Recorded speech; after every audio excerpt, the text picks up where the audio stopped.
नमस्कार। किसी ने कहा समय सुधरेगा नहीं, पर रुकना नहीं है। क्या ये सवाल सही है? बहुत अच्छा सवाल है। लगभग हमारे जीवन में यही घटना घटते रहता है। दो तरह के आदमी होते हैं। एक वो होते हैं जिसको स्ट्रगल करना ही नहीं पड़ता है, और एक वो होते हैं जिसको एक के बाद एक आफत होता है।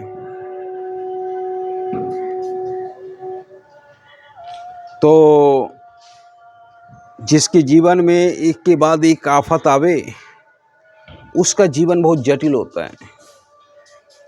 कभी कभी तो वो पानी की तरह स्थिर हो जाता है, तालाब के पानी की तरह। उसमें कंकर मारने से थोड़ा सा बुलबुला की तरह निकलता है।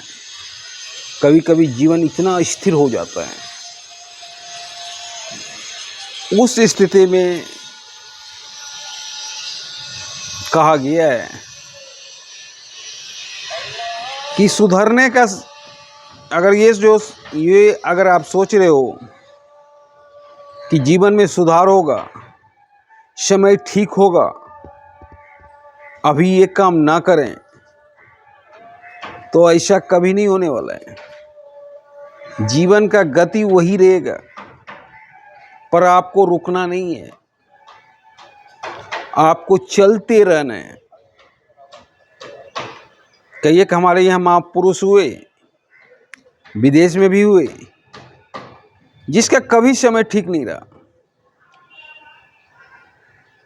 पर उन्होंने समय की परवाह नहीं की। इसी में से एक हॉलैंड का पेंटर, महान पेंटर विसेंट वान गो, उनका कभी समय सही नहीं रहा। जब तक इस पृथ्वी पर रहे, जूझते रहे, पर उन्होंने अपनी पेंटिंग की हॉबी को कभी नहीं छोड़ा। बिके ना बिके, उनको उससे मतलब नहीं था। उनको सिर्फ पेंट करने से मतलब था, और उनकी पेंटिंग एक भी नहीं बिकती थी।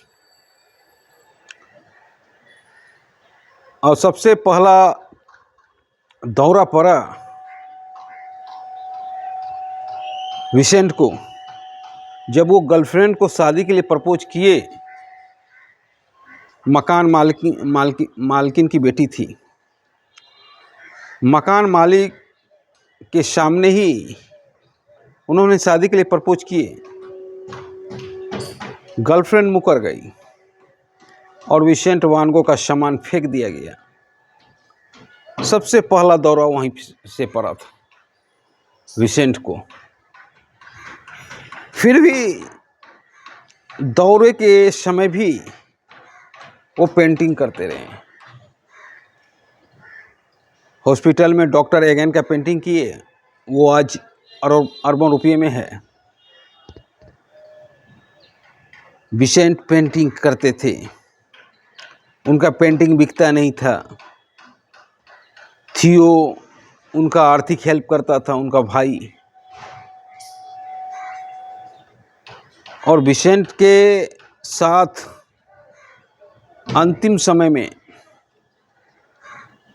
एक वेश्या परिवार से मुलाकात हुआ। विसेंट ने वेश्या और उनके 3 बच्चे को बहुत देखभाल किया। विसेंट सोचते थे कि ये कहाँ जाएगी, क्यों ना इससे शादी कर लिया जाए। और वेश्या सोचती थी कि इस भला आदमी का जीवन हम क्यों बर्बाद करें।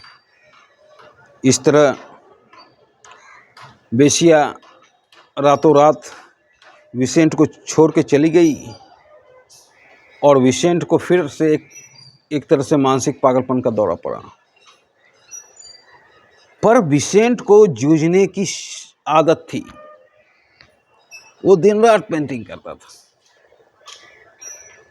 और मात्र 35 वर्ष की अवस्था में विसेंट ने अपने आप को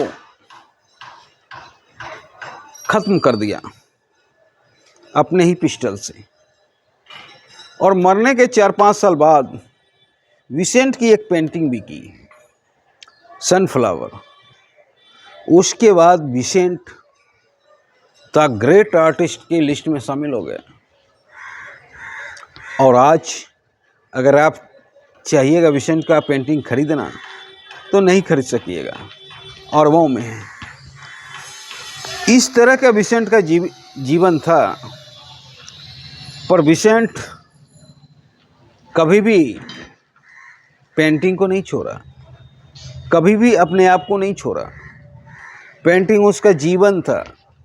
पेंटिंग के साथ ही उनका जीना होता था, उठना होता था, बैठना होता था।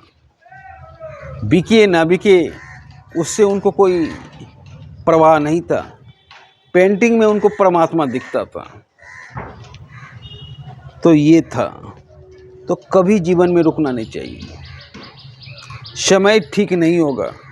अगर आप सोच रहे हैं कि समय ठीक होगा तो आप गलतफहमी में हैं। समय वही रहेगा, पर आपको रुकना नहीं है। आपको तालाब की तरह स्थिर नहीं होना है। आपको नदी की तरह बहना है और बहते ही रहना है। यही जिंदगी है। जय हिंद।